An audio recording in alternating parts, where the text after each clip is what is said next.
headcount has decreased from 36 to 19%. আৰু মই জানো ইয়াত আটাইতকৈ কন্ট্ৰিবিউশন কৰিছে অৰুণোদয় কোনে কোনে কন্ট্ৰিবিউট কৰিছে MGNREGA Deendayal Yojana rural livelihood mission Ayushman Bharat সব আছে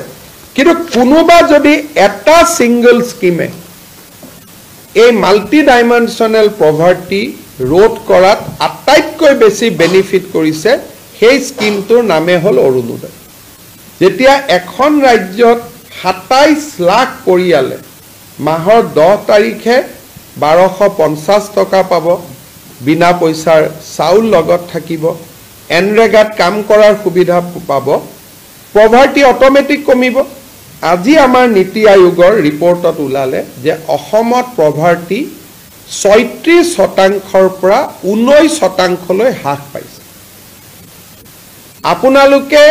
বা বিৰোধীয়ে হিতাধিকাৰী বুলি কৈ থাকিলে আৰু আমি তাক দৰিদ্ৰতা দূৰীকৰণৰ অস্ত্ৰ হিচাপে কৈ থাকিলো আৰু আজি আমাৰ ৰিপৰ্টত আহিলে যে উই have ৰিডিউসড multi-dimensional poverty by 30 from 36 to 19%. সদায় মই নাৰীৰ ছোৱালীৰ জেন্ডাৰ জাস্টিসৰ ওপৰত সদায় মই কৈ আহিছিলো স্কুটি দিউতে বহুতে মোক কয় যে স্যাৰ আপুনি খালি ছোৱালীকে দিয়ে বাট 2021 ৰ পৰাই মোৰ সিঙ্গল মাইন্ডেড ফোকাস আছিল যে চাইল্ড ম্যাৰেজে হক বা আমাৰ ছোৱালীক শিক্ষা দিয়াই হক এই গুটেই বিলাকৰ জৰিয়তে আমি জেন্ডাৰ জাস্টিস কৰিব লাগিব আৰু আজি অসমে 71 পুৱাত মাল্টি ডাইমেনশনাল পভাৰ্টি কমোৱাৰ পিছত সেকেন্ড যত আমি হাইয়েস্ট নম্বৰ পাইছো হেতু হল জেন্ডাৰ ইকুৱেলিটি যি আমি intentionally child marriage hobo nuare biar boya 18 tolot hobo nuare kobat manuhe koise je harsh kiyo hobo lage but you see the result today swalik porhabo lage scooty log cycle log nijut moina log so ohome next code bhal korile gender equality JJM or karne ohome code bhal korile clean water and sanitation ohome code bhal korile affordable and clean energy ami lahe lahe loi thoka solar scheme hydel scheme ami thermal source bilak kati power ot ami hydel source bilak lobo arambho korilu okhome tat arambho korilu goal 8 eta ami bahut bhal korilu decent work and economic growth okhomor economic growth to we maintain a growth of 16% last 3 years that has been recognized ami kot bhal korilu industry innovation infrastructure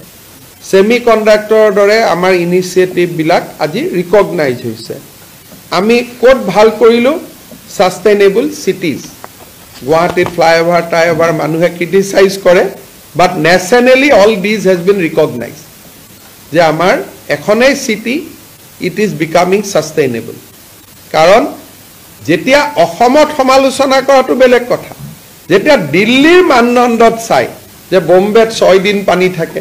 দিল্লীত 5 দিন পানী থাকে অসমত গুৱাহাটীত এদিন পানী থাকে so obviously we are performing better so sustainable city we did very good life on land আমি আমাৰ biodiversity এই বিলাকত আমি ভাল কৰিছো and of course higher education ratio adit we have long way to go ami India percentage 18 we become 16.5 কিন্তু এইবাৰ মই জানো will become 19 because আমাৰ data আমাক তেনেকে কয়